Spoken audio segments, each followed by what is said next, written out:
Hey, welcome, guys. Jeremy and I are going to introduce this little clip we have for you guys. Yeah. And this comes from a movie from 1991, Showdown in Little Tokyo.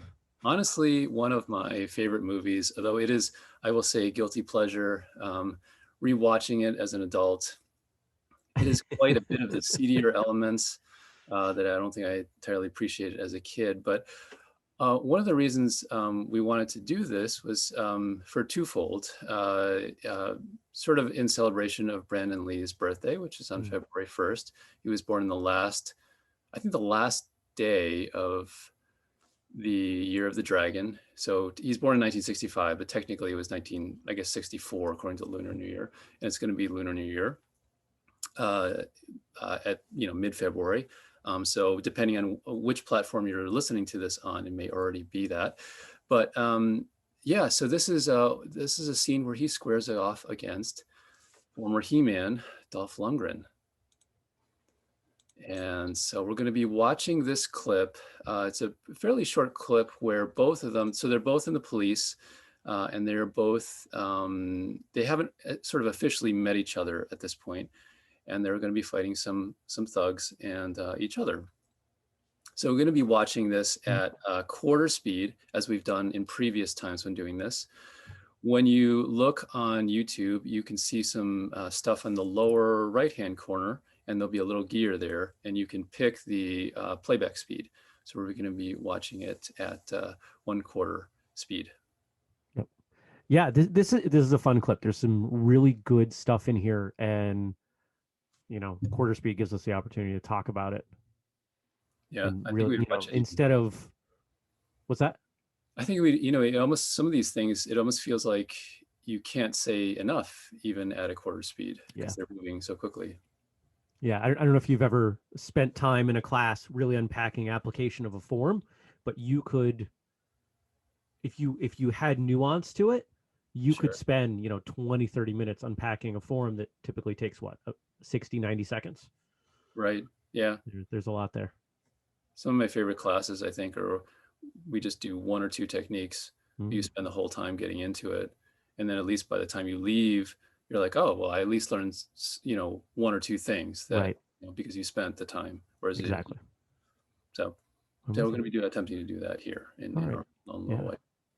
So we're going to have the link in the show notes. So wherever you're coming from, whether you're coming in from Josh's podcast or from mine, you'll be able to grab that link and, sync up. I'm going to give you a countdown of 3, 2, 1. We are going to start this clip at 46 seconds. There is an ad that runs before the clip, so you gotta bear through that.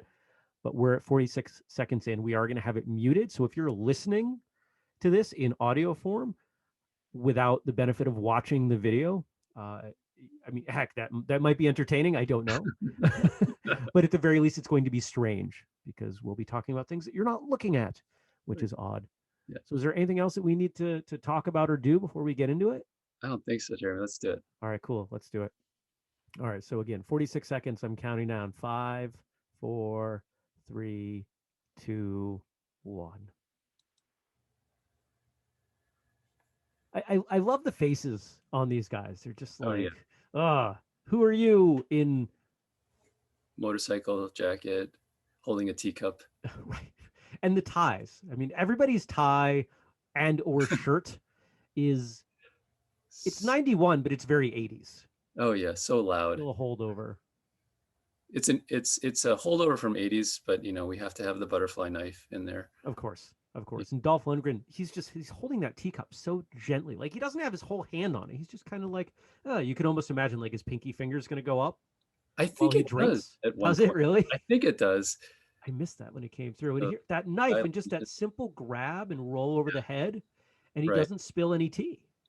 He does not. Grabs the knife, starts doing the little, he closes it. The little flippy. The Lady the runs lady at the away. front, she's like, F this. Yeah. Out with the gun. Guns out.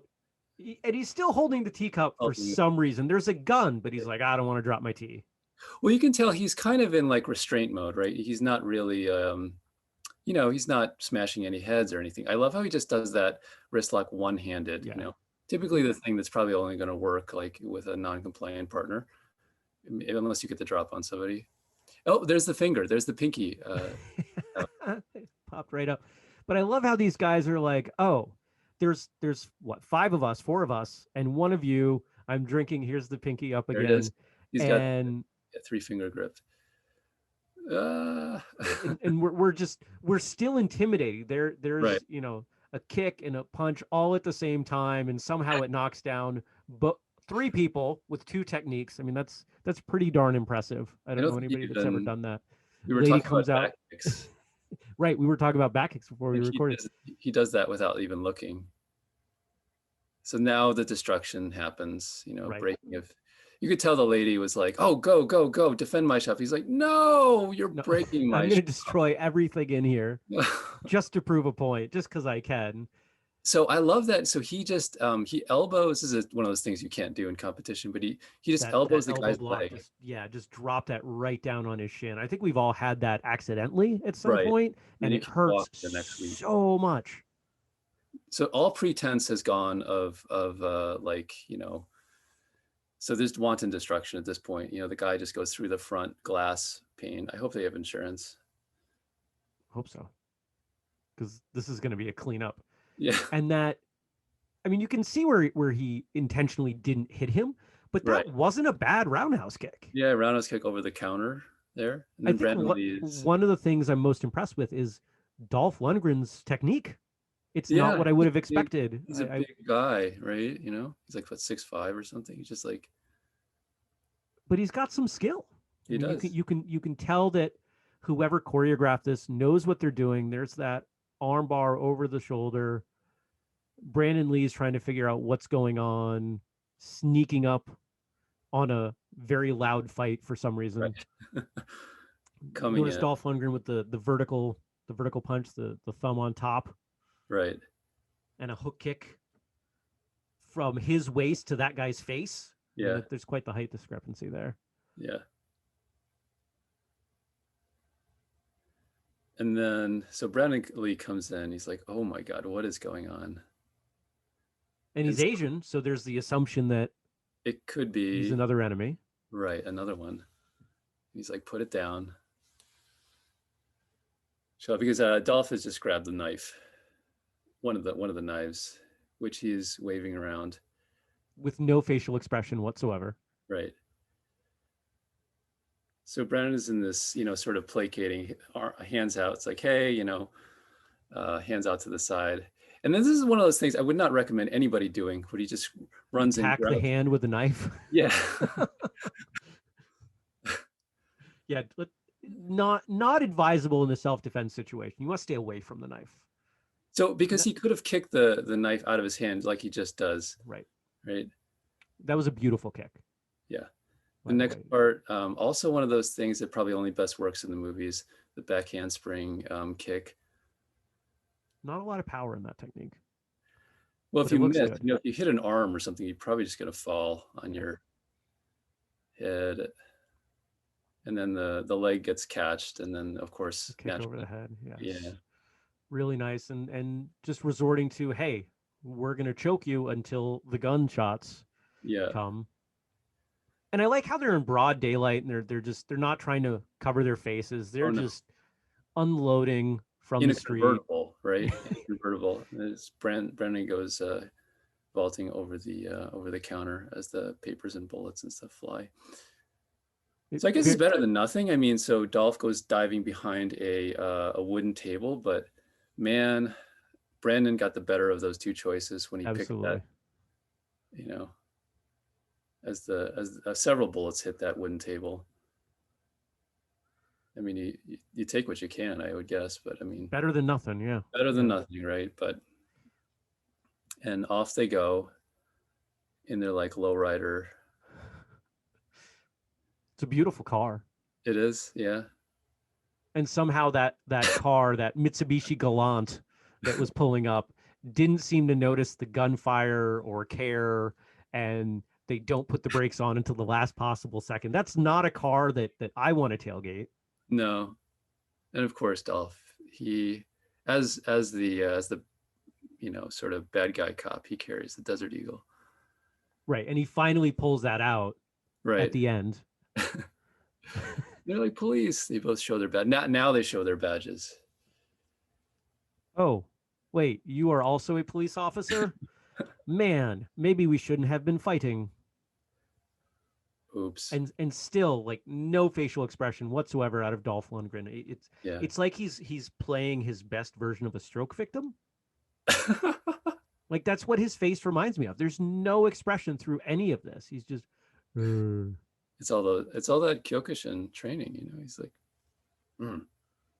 something. Yeah, There's something going on there. I mean, he's everything else about what he does in this film for the time. I think it's really solid. And you know, one yeah, of my least favorite things in fight scenes is that you either can't follow it or that it doesn't make any sense. And right, you're able to do both. You're able to pick out, oh, he did this and that would work. You know, and right. that choreography is great. And he executes it incredibly well, far better than I ever would have given him credit for. Yeah, yeah. I think I'm wondering. So this was Brandon's sort of like first, I guess, Hollywood picture. Mm, He did like a TV movie for like Kung Fu. Like I don't know if this was like a television movie, so I'm not really sure that necessarily counts as a in quite the same way. But I'm wondering for this first like on-screen fight kind of thing, whether they decided to go like full out. Let's just see how acrobatic or whatever we can make this with the back handspring and the jumping roundhouse kick when his leg gets kicked and all these other things that are like wildly implausible. Like this is go for broke. They're in a very very tight space, you know, yeah. because they're in an entryway. I wouldn't even call it a foyer of a restaurant, but there's like a counter. There's like a couple feet, you know, separating the door from the area where he's squaring off. So, I mean, Yeah. it's actually fairly impressive that they did that in that little space, I think. And I wonder if they just decided to go for broke and say, like, let's make this intro like wildly implausible, but also like an impressive thing for, you know, someone who's watching it. So, I don't It know. is. I mean, if this is his first Hollywood picture, which you know Brandon Lee's career better than I do, if it is, it's impossible that in the promotion of this movie it wasn't going to be, hey, Bruce Lee's son. Right. You know, you've got to make that initial impression a big splash. Yeah. Yeah. And Dolph Lundgren's kind of riding high on his career at this point, you know, so it's a great matchup or face off, however you want to think of it. The lady, this clip is still rolling, and she's like, "Children, children, stop arguing." I Stop mean, arguing. My livelihood has been completely destroyed, but could you please stop right? your arguments? Yes. So they utterly destroyed that little restaurant. Uh, but Trashed. uh, Completely trashed. yeah, man, it is a really it's a fun film. If you haven't seen it, I don't know if it got a lot of press at the time, you know, when it came out, but you know, I think Brandon Lee's often known for The Crow, of course, which, you know, he passed away on tragically, and then Sure. Rapid Fire, which came out right beforehand. Those are both good movies. And this one is too. He has, you know, it has a lot of really famous people in it. So if you like to watch movies from that particular era, you'll notice a lot of familiar faces. Al Leong, who is he's kind of hard to describe, but he has like this Fu Manchu mustache, long hair, and he's been in a ton of things like, you know, Die Hard and so forth. He squares up. Brandon Lee squares off against him at one scene. So there's like a lot of like those you can find little clips of them, you know, say floating around on YouTube, but watching the full thing is a good one because the roles are kind of reversed in some way. You know, Brandon Lee plays someone of I think supposed to be like Japanese descent who is more Western than Hmm. Asian, and then Dolph Lundgren plays someone who outwardly Western, but you know, probably has a more, you know, I guess Japanese thinking, I guess. Even has built a little like Japanese style sort of retreat out Hmm. woods, which is really cool. It later gets, of course, naturally destroyed, but I'll leave you to watch the film if you haven't seen it. When did you first see this? You said this was a picture you really liked. Um, I don't remember. It must have been as a. I don't think I watched this as like a kid. I probably was a, you know, maybe like 18 or 19 or something Hmm. like that. and at that age, you just, no offense to anybody like who is that age that's listening, but I mean, it's like, you know, your level for what's implausible versus not, it's like there's Mm, the world of fantasy, it blends much more much better into day-to-day life, I guess. And so I remember liking it at the time, and still enjoy the film now, although I think there's elements of it which were like, this is definitely not a kids movie. right, We'll leave it at that. It's not a kids right. movie. It is very violent, and it has some not great things in there, but with the cast and everything like that, and all the different pieces together, it is like sort of an 80s early 90s video game come to life. That's a great description. I like that. Wave after wave after wave of baddies, sort of invincibility, totally implausible kind of situations. I mean, Dolph Lundgren gets shot through the chest at one point. He keeps on fighting. Well, it's Dolph Lundgren. I It mean, is. you look at his body of work, and that's the only possible response that I could It is. imagine. Oh, Yeah. I'm just gonna keep going. Yeah. Yeah. Right on. Um, Other thoughts, Jeremy, you had? I don't remember if I've seen the whole movie. I'm not sure. That Yeah. this came out at one of those points where I was just watching a lot of martial arts, quote unquote, martial arts films. So it's entirely possible that I went to the local video store and grabbed this Sure. and I don't recall it. Yeah. They blur together at that. I was 12 when this came out, so Yeah. it kind of blurs together. Yeah. But I think I'm gonna have to watch it again because this clip alone has enough difference versus a lot of other movies from Sure. this era that it stands out to me. And let's unpack the rest.